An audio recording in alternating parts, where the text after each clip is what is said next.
నమస్కారం. Plus TV సకలం సమ్మేళనం. మరి ఈరోజు మన ప్లస్ టీవీతో ఉన్నారు ప్రముఖ జ్యోతిష శాస్త్ర నిపుణులు, రచయిత శ్రీపతి శర్మ గారు. వారిని అడిగి మరిన్ని విషయాలు మనం తెలుసుకుందాం. నమస్కారం శ్రీపతి శర్మ గారు. నమస్కారం. ఎలా ఉన్నారు? అవునండి. ప్రజెంట్ ఇప్పుడున్న సిచ్యువేషన్లో ఒక రచయితగా సదాచారానికి సమాచారానికి మధ్య నలుగుతున్న సమాజం పట్ల మీ వివరణ ఏంటి? మీరు ఎంచుకున్న పదాలు చాలా బాగున్నాయి. సమాచారం, సదాచారం. అంటే సమాచారం వలన సదాచారం అడుగంటుతోందని మీరు అనుకుంటున్నారా? లేదా సదాచారం లేని వాళ్ళు కేవలం సమాచారాన్ని పట్టుకుని వేలాడతారా? ఇది ఒక చిక్కు ప్రశ్న. ఎందుకంటేనండి, టిఎస్ ఇలియట్ ఓ మాట అంటాడు, where is the knowledge we have lost in the pursuit of information, where is the wisdom we have lost in the pursuit of knowledge, and where is the life we have lost in the pursuit of a living. అంటే ఒక జీవాధారం కోసం, అంటే జీవనాధారం కోసం ఎన్నో తెలుసుకుని ముందరికి వెళ్ళిపోయే కాలం ఇది. ఇక నిజమైన జీవితం ఏమిటో అన్నది ఎవరు ప్రశ్నించుకోవట్లేదు. దానివల్ల ఏమవుతుందంటే, కేవలం ఇన్ఫర్మేషన్ ఏజ్, దాంట్లో విజ్డమ్ అనేది అడుగంటింది. నాలెడ్జ్ కోసం ఎవరు పరితపించటం లేదు. అందువలన సదాచారం అనేది వెనక్కి వెళ్ళిపోయిందన్నది నా అభిప్రాయం. సో మనకి ధ్వని ధన్వంతరి అంటే సంగీతానికి పట్ల అసలు అంటే ఈ సంగీతం త్రూ మనకి ఇంతకుముందు సంగీతానికి రాళ్ళు కరుగుతాయి, ఇలా చాలా వింటూ ఉండాలి. సంగీతానికి సంబంధించి రకరకాల ఇది ఉన్నాయి. అది ఎంతవరకు సాధ్యం అంటారు? సాధ్యమే, చాలా మటుకు సాధ్యం. నా అనుభవంలో నేను చాలా చూశానండి. కారణం ఏమిటంటేనండి, వేద వాంగ్మయం అంతా శబ్ద బ్రహ్మమే. శబ్దం నుంచే మనకి సృష్టి ఏర్పడింది. ప్రణవం అంటే, ఓంకారం అంటే శబ్దమే. అక్కడి నుంచి సమస్తం ఏర్పడడం వలన శబ్దాన్ని అర్థం చేసుకున్న వాళ్ళకు సంగీతం పట్ల ఒక రుచి ఏర్పడుతుంది వాళ్ళకి. రాగం యొక్క అలైన్మెంట్, అంటే స్వరాల యొక్క అలైన్మెంటే రాగం. ఫర్ ఎగ్జాంపుల్, సాహిత్యం, సంగీతం రెండిటికి తేడా ఏంటి? ఇప్పుడు సపోజ్ ఒక మంచి పదజాలం ఉందనుకోండి, అందులో సంగీతం వినిపిస్తుంది. ఇదేమిటి ఇంత చక్కగా కవి చెప్తున్నాడు అనిపిస్తుంది. అందులో పదాల అర్థం తెలియకపోయినా కూడా అది బాగుంటుంది. ఒక్కోసారి ఒక పామరుడు నన్ను అడిగాడు, ఏమంటే ఒక మంచి వాక్యం పూర్తిగా చదవండి, వినాలని ఉంది అని. ఎందుకు అలా అనిపించిందా అంటే, ఎందుకోనండి నాకు చాలా బాగుంటుంది అన్నాడు. కారణం ఏంటంటే అందులో సంగీతం. Poetry is the music of words and music is the poetry of sound. So రెండు కలిసి ఉంటాయి. చక్కని రాగం ఆలపిస్తుంటే ఒక చిన్నపిల్లాడు అలా చూస్తూ నిద్రపోతాడు. ఎందుకు? ఒక మ్యాచింగ్ కాన్సెప్ట్ ఉంది, ఒక వైబ్రేషన్ ఉంది. అంటే మీరు ఆ రాగం పాడుతుంటే అందులో అతనికి వైబ్రేషన్ కలిసి ఒక ఫ్రీక్వెన్సీ మ్యాచ్ అయ్యి వాడు చక్కగా నిద్రపోయాడు. అంటే ఒక లయ అనేది ఏర్పడుతుంది అక్కడ. అలాగే మీరు రాగాలని తీసుకుని ధ్వని ధన్వంతరి మీరు అన్నారు. ధ్వని ధన్వంతరి అన్నది కార్యక్రమం నేనే మొదలుపెట్టాను యాక్చువల్లీ.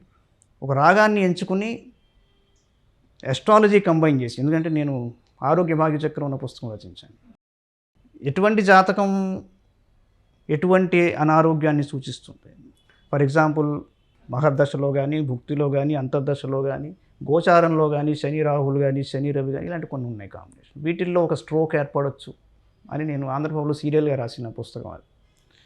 నాకు కాల్స్ వచ్చాయి, ఏమంటే మీరు చెప్పిన ఆ దశ నాకు నడుస్తోందని చూసుకోగానే నాకు భయం వేసి డాక్టర్ దగ్గరికి వెళ్ళానంటే డాక్టర్ అన్నాడు, మీకు ఆల్రెడీ స్ట్రోక్ వచ్చేసింది అన్నట్టు. ఈసీజీ చూసి. కొంతమంది తెలియదు.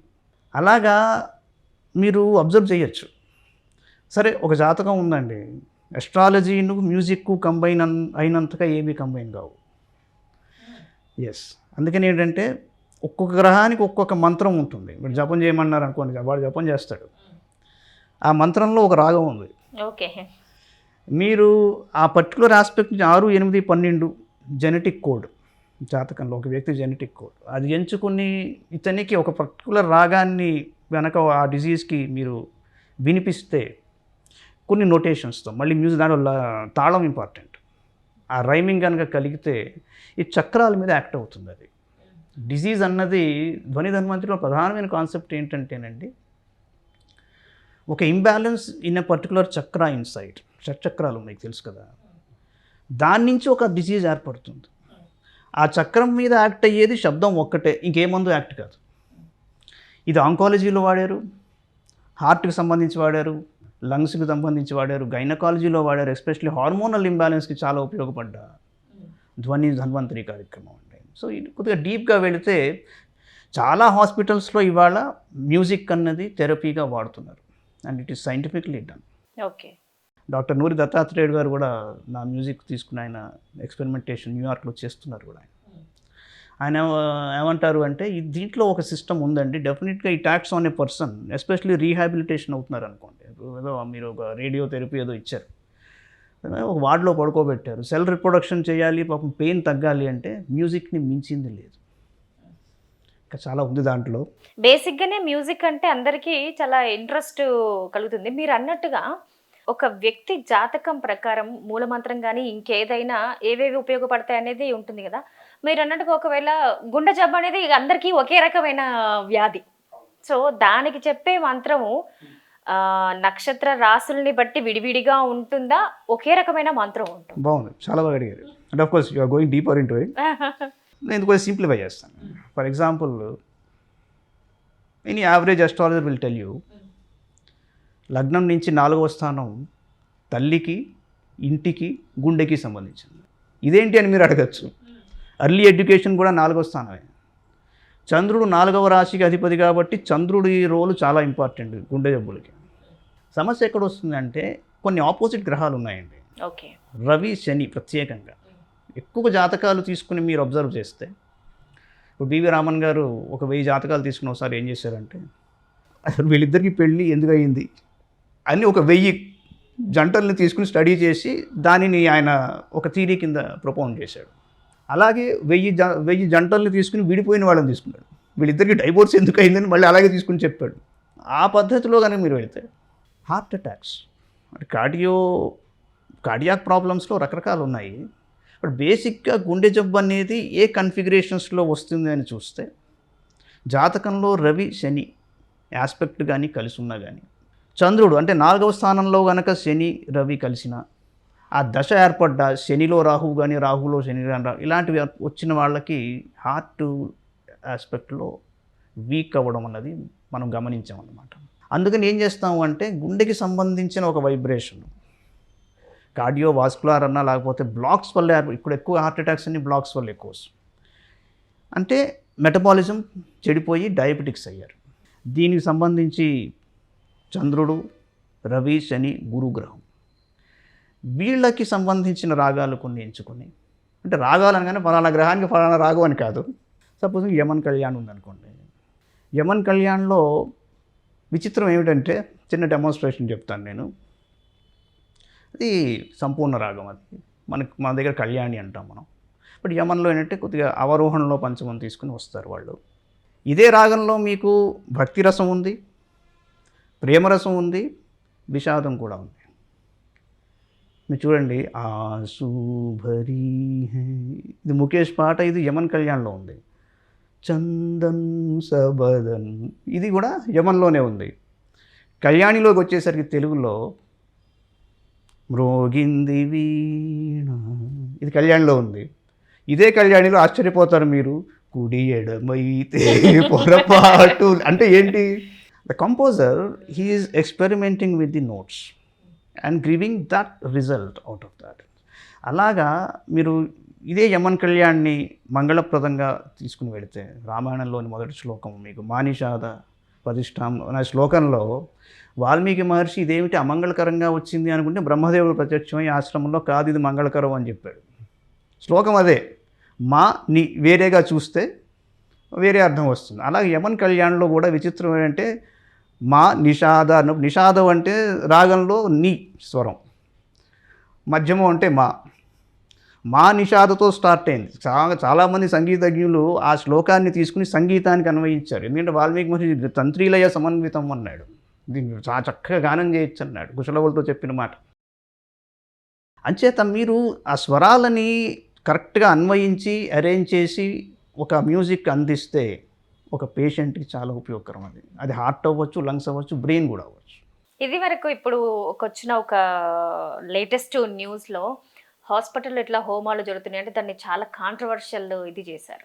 రీసెంట్గా వచ్చిన ఒక వార్త అది. అంటే మనం ఎక్కడ కూడా హిందూయిజం అంటే పర్టికులర్గా భారతదేశంలో ఉండే ఈ సంస్కృతి సంప్రదాయాల్లో ఒక నమ్మకం నిజంగానే పూజలు ఇవన్నీ కూడా పూర్తిగా దాన్ని తొలగించకపోవచ్చు కానీ దాని ప్రభావాన్ని అయితే తగ్గించగలుగుతాయి. ఈ నమ్మకం అయితే ఉంది. దీన్ని కాంట్రవర్షియల్ చేస్తూ ఉంటారు. మీకు ఎప్పుడు ఇలాంటి కాంట్రవర్షియల్ కమెంట్స్ మీకు వినిపించలేదా? అంటే మీరు జాతకం ప్రకారం ఏ టైంలో వస్తుంది ఈ గుండె జబ్బుని ముందే చెప్పటం కానీ ఇవన్నీ ఈ బుక్ రాసినప్పుడు కానీ ఇదంతా మీకు ఎలాంటి మీరు ఫేస్ చేశారు? ఇక్కడ సమస్య ఏంటంటేనండి, పడ్డవాడు చెడ్డవాడు కాదు. 100%. రోగం బారిన పడ్డవాడు అసలు చెడ్డవాడు కాదు. ఆ రోగం బారిన పడ్డవాడి అనుభవానికి ఇవన్నీ నడవవు. For example, I may be an atheist, నాకు చాలా చాలా నమ్మకాలు లేవు అనుకున్నా, అసలు నేను ఫుల్ ఫ్లెడ్జ్డ్ సైంటిఫిక్ కింగ్ని అనుకోండి. ఏ రోజైతే నా కంట్లో నలుసు పడిందో ఎలాగలా తీమనే చెప్తాను కానీ దానికి ఇదే వాడు అని చెప్పను. ఆ అనుభవించేవాడికి ఎలా ఉంటుందంటే, బాబు నువ్వు ఏదో కానీ నేను బ్రతికి కట్టాలి అంటే, బాబు ఆ చెట్టులోనో పుట్టలోనో ఏదో ఉంది అనేది పట్టరా అంటాను ఇమీడియట్గా. It's such a divorce field. అయితే కాంట్రవర్సీ అన్నారు మీరు, నేను దీనికి నా అనుభవం చెప్తాను. నేను మా టీటీడీ వేద విశ్వవిద్యాలయం ఉంది ఇక్కడ బేగంపేట్ ఓల్డ్ ఎయిర్పోర్ట్ దగ్గర. దాంట్లో డీన్ ఒకసారి కలిసినప్పుడు ఆయన ఏం చెప్పారంటే, ఆయన సైంటిస్టులందరినీ పిలిచి ఐఐటి గ్రాడ్యుయేషన్ మీద తీసుకొచ్చి పవమాన సూక్తంతో హోమం చేయించారు. మీరు కావాలంటే ఇక్కడి నుంచి ఒక 3-4 కిలోమీటర్ల వరకు ఆ పొల్యూషన్ రికార్డ్ చేసే యంత్రాలను పెట్టి గమనించండి అన్నాడు. ఆయన చేసిన ఎంటర్ రేడియస్లో అక్కడి నుంచి 4 రోజుల వరకు పొల్యూషన్ రాలేదు, ఎంటర్ కాలేదు. హోమం చేసి చూపించాడు ఆయన హెర్బల్ నానోలో రీసెర్చ్ చేస్తున్నాడు. మంచి సుధాకర్ శర్మ గారు అని మన ఏవిఎస్ గారు ఉండేవారు, కామెడియన్, వారి బ్రదరే. సో ఇదేంటి అవుతుందంటేనండి, నిజమైన శాస్త్రవేత్త దేన్ని డిఫరెన్షియేట్ చేయడు కలాం గారిలాగా. ఫర్ ఎగ్జాంపుల్, మీరు ఫలానా చోట ఒక చాలా గొప్ప విషయం ఉంది, ఇక్కడ ఏదో ప్రోబ్ చేయాలి అనిపిస్తే వాళ్ళన్నీ పక్కన పెట్టి అందులోకి వెళ్ళిపోతారు. That is what is science. దేనిని ఎప్పుడు తృణీకరించాలి? అంధవిశ్వాసం, మూఢంగా జనాల్ని ఎవరైనా ఎక్స్ప్లాయిట్ చేస్తుంటే దానిని మనం పట్టుకోవాలి, తప్పిదని చెప్పాలి. శాస్త్రయుక్తంగా లేకపోయినా తప్పు అని చెప్పాలి, శాస్త్రవేత్తలు చెప్పాలి, శాస్త్రులు చెప్పాలి. ఎక్కడైతే దీనివల్ల మనకు ఉపయోగం ఉంది అనిపిస్తోందో దాన్ని ప్రోబ్ చేస్తే, ఎందుకు ఇది ఇంతకాలంగా ఈ ఆచారం ఎందుకు ప్రబలంగా ఉంది అన్న దాంట్లోకి వెళ్ళిన వాడు నిజమైన సైన్సిస్ట్ అవుతాడు. కానీ ఊరికే on the face of it ఇది చెత్త అనడం తప్పు కాదు. అలా ఎప్పుడు సైంటిస్టులు ఉండరు. అదే గనక మీరు నిజమైతే, ఇప్పుడు హెన్రీ పోర్టాఫ్ట్ అని ఒక గొప్ప ఫిజిసిస్ట్ ఉన్నాడు, ఆయన Nobel laureate. The wholesome nature అని ఒక బుక్ రాశాడు ఆయన. Wholesome nature. అందులో ఆయన చెప్పేది ఏంటి, పార్ట్స్ అండ్ హోల్స్లో every part is a wholesome part of the whole. It is not a particle. For example, మీకు ఎక్కడో తేడా ఉంది శరీరంలో అంటే వాడు బ్లడ్ టెస్ట్ చేసి దానికి దాని ద్వారా బ్లడ్ టెస్ట్ చేస్తున్నాడు. ఇదేంటి ఆ పార్టీ కొయ్యట్లేదు కదా. సో ప్రతి అణువులో మొత్తం ఉంది. అది మన సిద్ధాంతమే. స్టీఫెన్ హాకింగ్ కానీ వీళ్ళందరూ కూడా they have gone deep into the philosophy and then unearth great things in science. So తాత్వికాన్ని ఎప్పుడు కూడా పూర్తిగా తృణీకరించడం సరైన పద్ధతి కాదు. ఓకే, మీరు అన్నారు ఒక హాస్పిటల్లో హోమం చేశారు అని. అఫ్కోర్స్ అంటే ఎలా అనిపిస్తుందంటే, మీరు ఏ విధంగా అయితే వాళ్ళు ఎంబీబీఎస్ ఎండి చదువుకుని వచ్చారో అక్కడ ఉన్న వాళ్ళకి ఏంటి హోమం చేస్తున్నారు ఇక్కడ అనేది నిజంగానే కొద్దిగా విచిత్రంగా కనిపిస్తుంది. హోమం అన్నది it can be done elsewhere also. Actually దాని పద్ధతులు కూడా వేరే ఉన్నాయి. కానీ సమస్య ఎక్కడ వస్తుంది అంటే, ఇవాళ కొంతమంది అడుగుతున్నారు, ఏమండి మీరు సైకియాట్రిస్ట్ దగ్గరికి వెళ్ళి డిప్రెషన్ అన్నారనుకోండి, లేదా ఇంకెవరికైనా ఫిజిషియన్ దగ్గర బీపీ లాగా ఉందంటే ఆయన ఓపెన్గా చెప్తున్నాడు, మీరు ధ్యానం చేయండి, మెడిటేషన్ చేయండి, బ్రీదింగ్ చేయండి అంటున్నాడు. ఇవి ఎంబీబీఎస్లో ఉన్నాయా? లేవు. అలాగేంటంటేనండి, మనిషికి పనికొచ్చేది ఏదన్నా ఉంటే వెళ్ళగానే ఎంత పొంతనలో పోలికలో వెళ్ళాలి అన్నది డిసైడ్ చేయవలసిన వాళ్ళం మనం కాము. శ్రీపతి శర్మ గారు, జ్యోతిష్యం అనేది ఒక శాస్త్రం, అదొక ఇది. సైన్స్ మీరేమో ఇది చెప్తున్నారు, ఇంకో పక్కన రచయితగా నవలలు రాసేస్తున్నారు, మ్యూజిక్కి సంబంధించి ఇది చెప్తున్నారు. It's different aspects. 2 పడవల మీద కాళ్ళు అని మనం పెద్దవాళ్ళు చెప్తూ ఉంటారు. మీరు ఇన్ని ఆస్పెక్ట్స్ని ఎలా ఇది చేస్తున్నారు అంటే ఒకటి కూడా మీరు ఇదయ్యేది కాదు. మీరు 3 పడవల గురించే చెప్పారు, ఇంకా చాలా ఉన్నాయి. ఓకే, నేను నాటకాలు రాశాను, అవార్డులు తీసుకున్నాను, నాటకాలు వేశాను కూడా, దర్శకత్వం చేశాను, నేషనల్ లెవెల్కి వెళ్ళాను. తర్వాత స్క్రిప్ట్ రైటింగ్ కూడా చేస్తున్నాను నేను, మాటలు రాశాను. ఏమవుతుందంటేనండి, ఒక పాయింట్ దాటాక మీకు అన్నీ కనెక్టెడ్గానే కనిపిస్తాయి. ఫర్ ఎగ్జాంపుల్, నేను అంత పెద్దవాడిని కాను, కానీ మీరు రమణ మహర్షి గారి దగ్గరికి వెళ్ళినా, ఒక గొప్ప పీఠాధిపతి గారి దగ్గరికి వెళ్ళినా, ఇంకొక హైలీ లిబరేటెడ్ సోల్ దగ్గరికి వెళ్ళినా, ఒక పాయింట్ తర్వాత అందరూ కనెక్టెడే.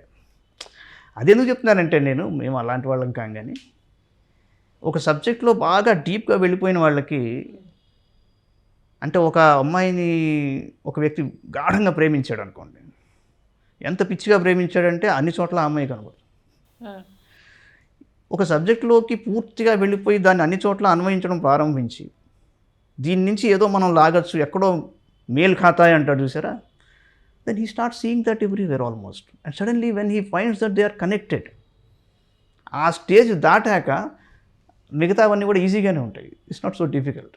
బట్ అందులో ఆనందం పొందుతున్నామా లేదా అన్నది ఇంపార్టెంట్. ఫర్ ఎగ్జాంపుల్, ఒక నవల రాసామనుకోండి, ఆ నవలలో ఒక డ్రామాని క్రియేట్ చేసేటప్పుడు ఇవి ఉపయోగపడతాయి అన్నమాట. అదే మళ్ళీ ఇప్పుడు మీలాంటి వాళ్ళని ప్రశ్న అడిగారు అనుకోండి, ఎక్స్ప్లెయిన్ చేసేందుకు ఆ లాంగ్వేజ్ ఉపయోగపడుతుంది, అందుకంటే ఏం లేదు. బట్ మీరు సాటిస్ఫై అయిన రంగం ఏంటి ఇందులో, మీరు ఎంచుకున్న వాటిలో మీకు ఏది బాగా ఆత్మతృప్తినిస్తుంది? నాకు చాలా ఎక్కువ ఆత్మతృప్తిని ఇచ్చేది రచన అండి. ఎందుకంటే నేను నా 11వ ఏట రాశాను కథ. నేను అక్కడి నుంచి రాస్తూనే వస్తున్నాను. I right in all the 3 languages, Hindi, English and Telugu. ఈ రచనలో ఒక చక్కని ఆలోచన వచ్చి అలా ఒక పరంపరలో సాగిపోయి ఒక క్లైమాక్స్లో అందిన తర్వాత నాకు ఆత్మతృప్తి అందులో కలిగినంతగా ఇంకా ఏ సబ్జెక్ట్లోనూ కలగదు. కారణం ఏంటంటే, ఒక కవి ఒక కవిత్వం ఎందుకు చేస్తాడు బేసిక్గా అంటే, ఒక చక్కని మాలికని దర్శించాడు కాబట్టి, ఒక క్రిస్టలైజేషన్ని చూశాడు. సృష్టి ఈ విధంగా ఈ కాన్సెప్ట్ నడుస్తోంది అనుకున్నప్పుడు, ఆ కాన్సెప్ట్ని మైండ్లో పెట్టుకుని కొంతకాలం పొదిగిన తర్వాత కథ రాసేటప్పుడు ఆ కథనంలో అతని స్కిల్ అంతా బయటకు వచ్చి ఒక శైలి బయటకు వస్తుంది. ఆ కథలో తనను తానే చూసుకుంటాడు. నాకు జరిగిన అనుభవం చెప్తాను నేను. ఓ రోజు తిరుపతిలో నేను పనిచేస్తున్నప్పుడు బస్సులో కూర్చుని ఉన్నాను. నేను అలిపిరి నుంచి వాజ్ గోయింగ్ టువర్డ్స్ రేణిగుంట. నా ముందర సీట్లో మా కొలీగే కూర్చుని స్వాతి చదువుతున్నాడు మ్యాగజైన్. అందులో ఒక కథ వచ్చింది నాది, గోడ మీద బొమ్మ అని. అది 2 పారాగ్రాఫ్స్ చదివి ఆయన పక్కన కూర్చున్నాను. అరే, ఇది శ్రీపతి కథలా ఉంది అన్నాడు. తీసి చూడు కింద అంటే చూసి నా పేరు. అంటే మీకు ఎలా అనిపిస్తుంది? మన స్టాంప్ దాని మీద కనిపించింది అంటే చాలా ఆనందం వేసింది నాకు. అలాగే ఒకసారి మన బోయిగూడ వైపు సికింద్రాబాద్ స్టేషన్ 10th ప్లాట్ఫామ్ వైపు తిరుగు కిందకి వెళ్తుంటే మెట్ల మీద 2 కుర్రాళ్ళు కూర్చుని జ్యోతిర్మయి అని ఒక నవల వచ్చింది నాకు ఆంధ్రభూమిలో. అందులో ఒక డైలాగ్ ఉంటుంది, యుద్ధంలోకి వెళ్ళినంత మాత్రాన ప్రాణాలు పోతాయి అనుకోవడం పొరపాటు, యుద్ధంలోకి వెళ్ళనంత మాత్రాన ప్రాణాలు మిగిలిపోతాయి అనుకోవడం పొరపాటు, మరి జీవితానికి యుద్ధానికి ఏమిటి సంబంధం అని అక్కడ వదిలేస్తాను నేను క్వశ్చన్ మార్క్. ఆ తర్వాత కథ స్టార్ట్ అవుతుంది. నాకు ఆశ్చర్యం ఎక్కడ వేసిందంటే, నేను పైనుంచి దిగుతున్నాను, 2 కుర్రాళ్ళు మేబీ ఇంటర్మీడియట్, ఒకడు మ్యాగజైన్ ఇటు తీసుకుని ఇటువైపు తిరిగి ఇక్కడ కూర్చున్న కుర్రాడికి ఆ డైలాగ్స్ చెప్తున్నాడు. అలా కదరా ఇలా చెప్పు అంటున్నాడు వీడు. నాకు ఎక్కడ విన్నట్టుందిరా అని చూస్తే నా లైన్లు. నేను కిందకి దిగిపోయి అటు తిరిగి, బాబు మీరు ఏం చేస్తున్నారన్న అంటే, సార్ మేము డైలాగ్ ప్రాక్టీస్ చేస్తున్నాం. దేనికి అంటే, ఇది మా సార్ నాటకం చేయాలన్నాడు. ఇంక నేనేం మాట్లాడలా, గుడ్ లక్ అని వెళ్ళిపోయాను. అక్కడ మళ్ళీ నేను రాశాను రావని చెప్పడం ఆశయం కూడా. అలాగా అందులో ఉన్న ఆత్మానందం ఎక్కడ లేదండి. నిజంగానే పుస్తకం అనేది అసలు ఒక డైరీ రాస్తున్నప్పుడే మనకి సంబంధించిన అన్ని భావాలు వ్యక్తం చేసుకునే ఒక మనదైన ఒక సొంత ప్రపంచం. అలాంటిది ఒక రచన రూపంలో కొన్ని లక్షలాది మంది దాన్ని చదువుతారు అని అనుకున్నప్పుడు, మీరు రాసే ఈ నవలలో కానీ, జ్యోతిర్మయి కానీ, మధుర గీతాలని కానీ, లేదంటే ఈ గాలి ఈ నేల, ఇలాంటివన్నీ కూడా అసలు అంటే ఏ టైప్ ఆఫ్ జోనర్ నవలు మీకు ఇష్టం? అసలు నాకు జన్మతః ఒక శైలి అలవాటైందండి. అదేంటంటేనండి, నేను కామెడీతో స్టార్ట్ చేస్తాను, వెరీ లైట్, కానీ మధ్యలో కవ్విస్తాను అనమాట. కవ్వించి విషాదంలోకి వెళ్ళి అక్కడ కూడా కామెడీ పెడతాను. ఓకే. నేను కిటికీ అని ఒక కథ వచ్చింది నాది. అది ఒరిజినల్గా ఇంగ్లీష్లో నేను రాసిందే, ఆల్ అబౌట్ ఎ విండో అని. అది రాసినప్పుడు ఆయన వాకాటి పాండురంగారావు గారని చాలా గొప్ప రచయిత ఉండేవారు. ఆయన పనిచేసేవారు. ఆయన పిలిపించారు నన్ను. పిలిపించి నేనేమనుకున్నంటే ఈయన తిడతారేమో నన్ను, ఏంటి అంతా ఇలా రాసావు నువ్వని, మార్చమంటాడేమో. కాదు పాపం, ఆయన పిలిచి ఏమన్నారంటే, అబ్బాయి నేను ఈ శైలిలో రాయాలని జీవితాంతం ప్రయత్నించి ఓడిపోయాను, నిన్ను ఒక్కసారి చూడాలని పిలిపించాను అన్నాడు. అని చాలా అద్భుతమైన అడ్వైజ్ ఇచ్చాడు.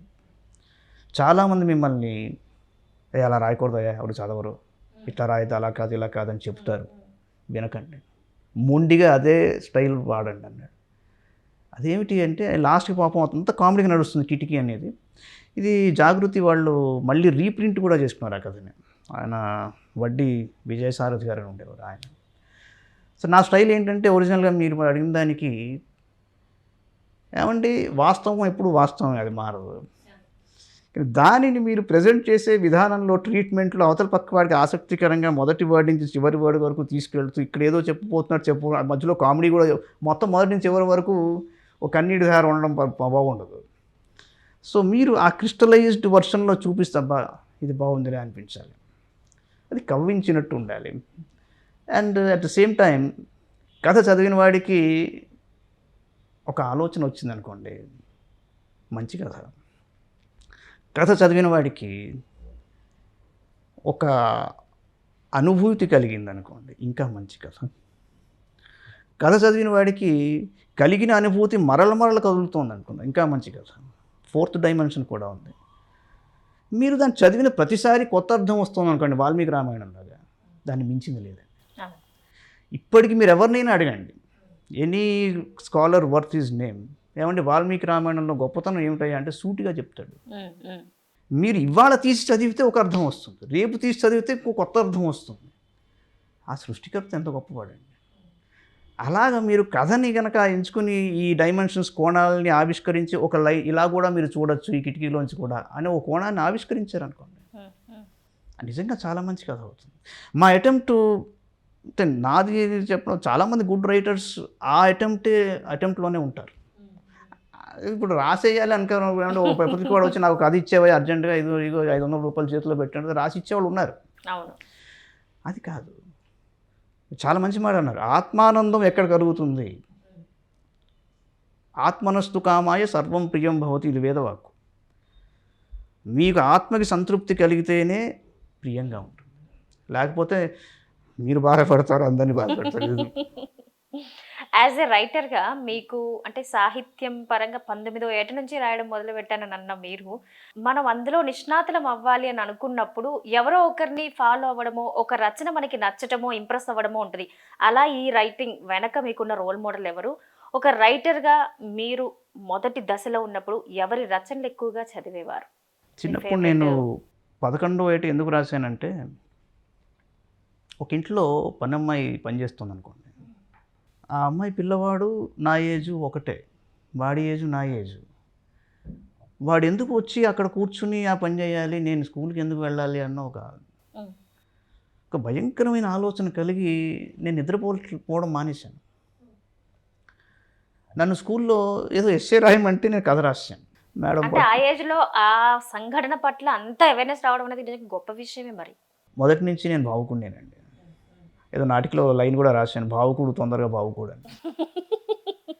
దానివల్ల ఏంటంటే కిటికీ కూడా మొత్తం భావుకుడుతూనే ఉంటుంది.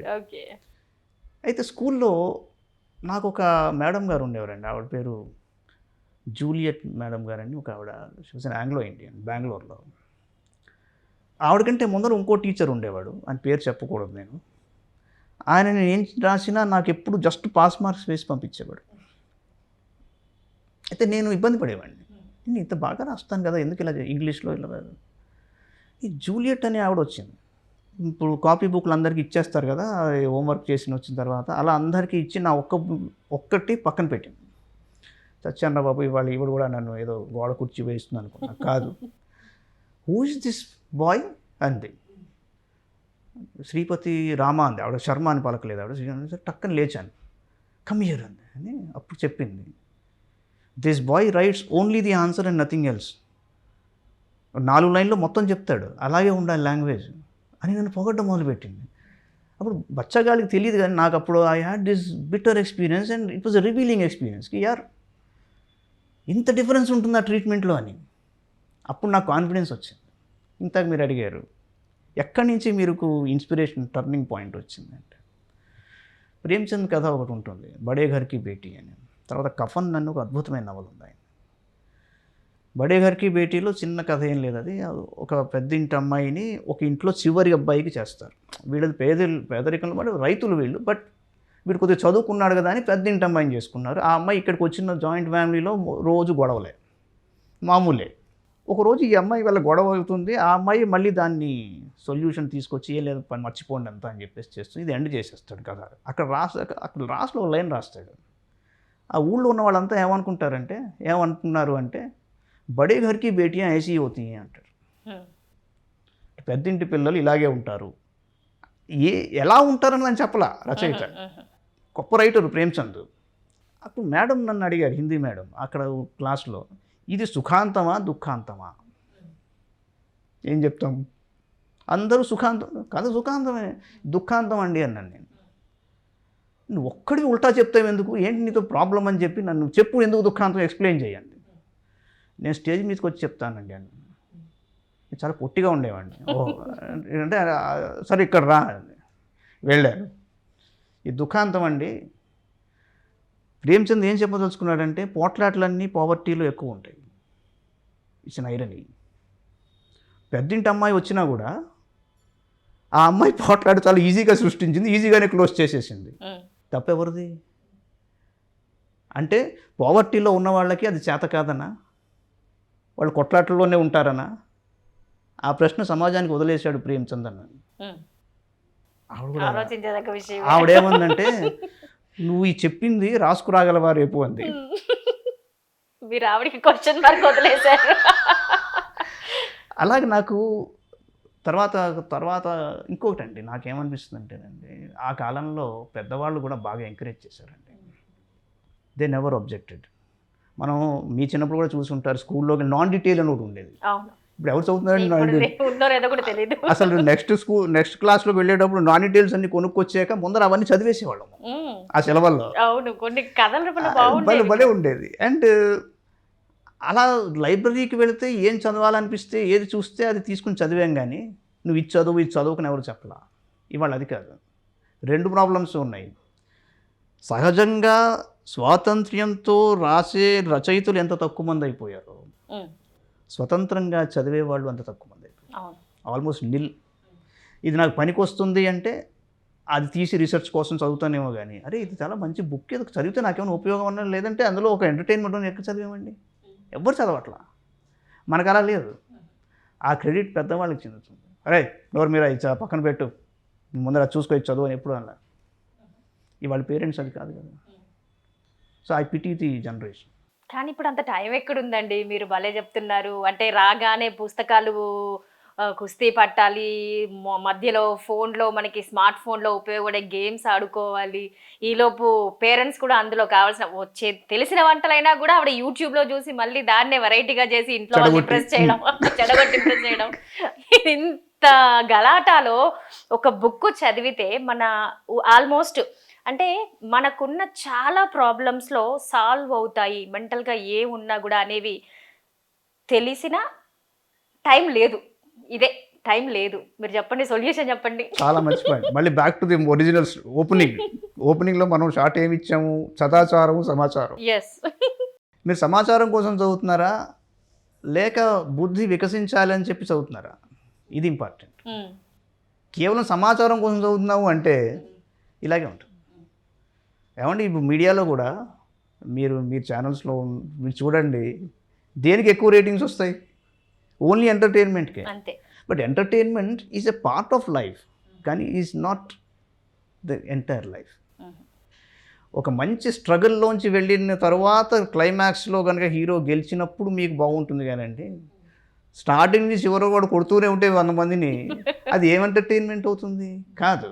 అంటే పిల్లలకి what is struggle, what is emotion అన్నది ఆ చదివే కొద్ది దాంట్లో కూడా చెప్పాలి. ఇంకోటి అండి, ప్రభుత్వాలు కూడా లాంగ్వేజ్ పట్ల ఆసక్తి చూపించటం లేదు. మన ఇండియాకు వచ్చిన అరిష్టం ఏమిటంటే ఈ సాహిత్య అకాడమీలు ఇవన్నీ కూడా ఏదో ఒక ఐడియాలజీలో కమ్యూనిస్ట్ భావజాలాలకు వెళ్ళిపోయిన వాళ్ళకి అంకితం అయిపోయాయి. అది కాదు. భాష, మాతృభాష, ఇంకొక భాష, ఇంకొక భాష, ఈ మూడింటి పట్ల అవగాహన పెంచితే పిల్లలు ఏ రూట్లో వెళ్తారో చూడండి. వాళ్ళ బుద్ధి వికసిస్తుంది. వ్యక్తిత్వ వికాసం అనేది భాష ద్వారానే సంభవం కానండి, లాజిక్ ద్వారా కాదు. భాషలో కూడా లాజిక్ ఉంది, గ్రామర్లో లాజిక్ ఉంది, భాష నుంచి సంగీతంలో లాజిక్ ఉంది. మరి ఇంత ఎందుకు ఇన్సెన్సిటివ్గా అయిపోయారు పిల్లలు అంటే లాంగ్వేజ్ నుంచి దూరం అయిపోయారు. క్రియేటివిటీలోకి లాంగ్వేజ్ ద్వారా వెళ్లకుండా టూల్స్ ద్వారా వెళ్తున్నారు. ఇట్స్ కరెక్ట్ కాదు. యాంత్రికం అన్నది ఎప్పటికైనా యాంత్రికమే. సో మెకానికల్ లైఫ్ నుంచి రావాలంటే బయటికి ఇమాజినేషన్ పెరగాలి. చాలామంది ఏమనుకుంటున్నారంటే ఇంటెలిజెన్స్ తర్వాత ఇమాజినేషన్ అనుకుంటున్నారు. కాదు, పిల్లవాడు పాకుతూ వెళ్తాడు, అక్కడ గడప అడ్డు వస్తుంది అని వాడికి అవగాహన వచ్చిన తర్వాత అక్కడ ఈ starts imagining there is an obstacle there, అక్కడి నుంచి వాడి ఇంటెలిజెన్స్ వస్తుంది. ఇమాజినేషన్ నుంచి ఇంటెలిజెన్స్ కానండి, ఇంటెలిజెన్స్ నుంచి ఇమాజినేషన్ కాదు. సో ఆర్టిఫిషియల్ ఇంటెలిజెన్స్ అంటున్నారు. Is there artificial imagination? So think about real imagination and then coming back to intelligence. ఆ లెవెల్కి వెళ్తేనే తప్ప పిల్లలకి మీరు అన్నట్టు సమాచారం నుంచి సదాచారం అయితే రాదండి. మీరు మన ఏన్షియంట్వి చూసుకుని ఎందుకు ఆ సదాచారాన్ని వాళ్ళు స్థిరపరిచారు, స్టెబిలైజ్ చేశారని తెలుసుకుంటే తప్ప మీకు సదాచారం రాదు. దానికి లాంగ్వేజ్ లేకుండా కుదరదు. ఫైనల్గా ఒక క్వశ్చన్, ఇంకా అందరూ ఇంత కంఫర్టబిలిటీస్ మధ్య ఈరోజు బతుకుతున్నారు. ఇదివరకు రోజులతో కంపేర్ చేస్తే ఏది కావాలన్నా క్షణాల్లో వచ్చేస్తుంది. పిల్లలకు కానీ, పెద్దలకు కానీ, ఆడవాళ్ళకి కానీ, ముసలి వాళ్ళకి కానీ, ప్రతిదీ. ఆరోగ్యం ఫోన్, ఓన్లీ ఒక ఫోన్ కాల్ అంత దూరంలో. అది వెహికలా, వైద్యమా, ఫుడ్డా, ఏదైనా ఎంటర్టైన్మెంటా, వాట్ ఎవర్ ఇట్. అయినా కూడా డిప్రెషన్లోకి ఎందుకు వెళ్తున్నారు? ఇది వరకు డిప్రెషన్ అంటే ఇంకా వాడికి అదొక ఎండ్ స్టేజ్, అంటే ఏ సొల్యూషన్ కనపడదు, ఎంతమంది చెప్పినా ఒక సాటిస్ఫాక్షన్ కాని ఒక దుర్భర పరిస్థితి కింద లెక్క. ఇవాళ రేపు అది ప్రతి ఒక్కరికి ఏజ్తో సంబంధం లేకుండా ఎందుకు వచ్చేస్తుంది? ఎందుకంటే మనిషి ఇమోషనల్ బ్యాలెన్స్ అనేది కోల్పోయాడు. సమతుల్యంగా ఉండాలని నేను మరి తినే ఆహారంలో బ్యాలెన్స్ లేదు, ఒక వాక్యం పూర్తిగా మాట్లాడలేడు, అంటే ఒక వాక్యంలో కన్స్ట్రక్షన్ అనేది లేదు, కన్స్ట్రక్టివ్ యాక్టివిటీ లేదు, ఓన్లీ డిస్ట్రక్టివ్ యాక్టివిటీయే ఉంది. ఒక లాయర్ గారు చెప్తున్నారు, హైకోర్టులో ఒక ముద్దాయిని వీడిని ఉరి తీసేయండి అని తీర్పిస్తే వాడు జీపు వరకు మామూలుగా వెళ్ళి కూర్చుంటున్నాడే తప్ప నన్ను ఉరి తీసేయమన్నారు అన్న భావన వాళ్ళు లేదు. కారణం ఏంటి? He has last the dimensions of life and death. వాడి మైండ్లో బ్యాలెన్స్ పోయింది. చావు అంటే ఏమిటో తెలియదు, బతుకంటే ఏమిటో తెలియదు. ఆ పరిస్థితికి ఎందుకు వస్తున్నారు అంటే చిన్నప్పటి నుంచి ఒక ఇమోషనల్ బ్యాలెన్స్, ఒక చక్కని ఇమోషనల్ సిట్యువేషన్ని ఎక్స్ప్లెయిన్ చేసి అవగాహన చేయించి ఈ రసాలు ఏమిటో చెప్పడం లేవు. నవరసాలు ఉన్నాయి మనకి. ఈ నవరసాలు కూడా షడ్రుచుల్లాగా కలిసి జీవితం సాగాలి. అప్పుడే బ్యాలెన్స్ ఏర్పడితే మీకు ఈ డిప్రెషన్స్ అనేవి ఉండవు. అంటే what is entertainment, what is enjoyment? ఎంటర్టైన్మెంట్లోంచి మీకు ఎంజాయ్మెంట్ వస్తుందా? నాకు తెలిసి లేదు. ఎంజాయ్మెంట్ ఎప్పుడు వస్తుంది మీకు? నిజంగా మీరు కనెక్ట్ అవ్వగలిగితేనే. You are unable to connect. ఆ కనెక్టివిటీని తీసుకొచ్చేందుకు మన పిల్లలకి కానీ ఇంట్లలో కానీ బేసిక్గా when you choose relationships as options, వీటితో అవసరం ఉందంటే నాకు బంధుత్వం ఏర్పడుతుంది, లేకపోతే వీటితో మైత్రి ఉండాలి అంటే నాకు వాడితో ఎప్పుడో ఒకటి పని వస్తుందండి. సార్ 20 ఏళ్ల క్రితం మాట్లాడాను, ఏమనుకోకండి మళ్ళీ చెప్తున్నాను అంటాడు వాడు. ఇది కాకుండా don't convert associations and relationships as options. ఎందుకంటే వన్స్ యూ డూ దాట్, వాడు ది ఆప్షన్గానే తీసుకుంటాడు, వాడు బ్లాక్ చేస్తాడు కాలు. అది కాదు కదా, హీ హాజ్ నో చాయిస్. ఇతను వ్యక్తి మంచివాడు, ఇతనికి నాకు చాలా ఇష్టం, వాడు రావాలి, వాడితో మనం కూర్చుంటే కాసేపు బాగుంటుంది అనిపించే పరిస్థితి లేని చోట డిప్రెషన్ తప్ప ఏమి ఉండదండి. Depression is our greatest relative today, the only relative, and is not helping us. Not at all. Thank you so much Srimati Sharma గారు. చాలా వాల్యుబుల్ వర్డ్స్ తెలియజేశారు. ఒక మైండ్ రిఫ్రెష్డ్ కన్వర్జేషన్ అనేది చేయడం జరిగింది ఈరోజు మీతో. Thank you so much. Actually I should complement you. నేను ఇంటర్వ్యూస్లో నార్మల్ ఎలా ఉంటుందంటేనండి, మీరు సరైన చోట టచ్ చేయకపోతే మాలోంచి అది బయటికి రాదు. మీరు చాలా బాగా అడిగారు క్వశ్చన్స్. మోర్ ఓవర్ ఏంటంటే కాన్వర్జేషన్ అన్నారు మీరు. కాన్వర్జేషన్స్లో it should be like a game of lawn tennis. నేను ఒక వాలీ వేస్తే అటు నుంచి రిటర్న్ రావాలి. స్క్వాష్ అని ఒక గేమ్ ఉంది, నాకు నచ్చదు అది. ఎందుకంటే గోడకేసి కొట్టుకుంటూ ఉండాలి, అది అలా ఒకడ ఉంటాడు, గోడే ఉంటుంది. అవును. అది ఆ squash game is today's depressive condition. So మీరు మంచి కాన్వర్జేషన్లోకి నన్ను దింపారు, చాలా థ్యాంక్స్ అమ్మా. థ్యాంక్ యూ సో మచ్ అండి. సో విన్నారు కదా మరి శ్రీపతి శర్మ గారి యొక్క వాల్యుబుల్ వర్డ్స్. ఇవి విని కొంతమంది కూడా అసలు మన రియల్ లైఫ్లో మనం ఎలా ఉంటున్నాం, ఎలా ఉంటే ఇంకొకరి దగ్గరికి సహాయానికి వెళ్ళాల్సిన అవసరం లేకుండా ఉంటుంది. ఒక్కసారి ఆలోచించి చూడండి. ఎవరికైనా కూడా తాళంతో పాటే కీ కూడా తయారు చేయబడుతుంది అన్నట్టుగా ఏ సమస్య ఉన్నా కూడా సొల్యూషన్ వెంటనే ఉంటుంది. కాకపోతే మనం ఆలోచించడంలో కొంత అటు ఇటు తడబడుతూ ఉంటాం. ఒకసారి ఆలోచించండి. Stay tune to plus TV.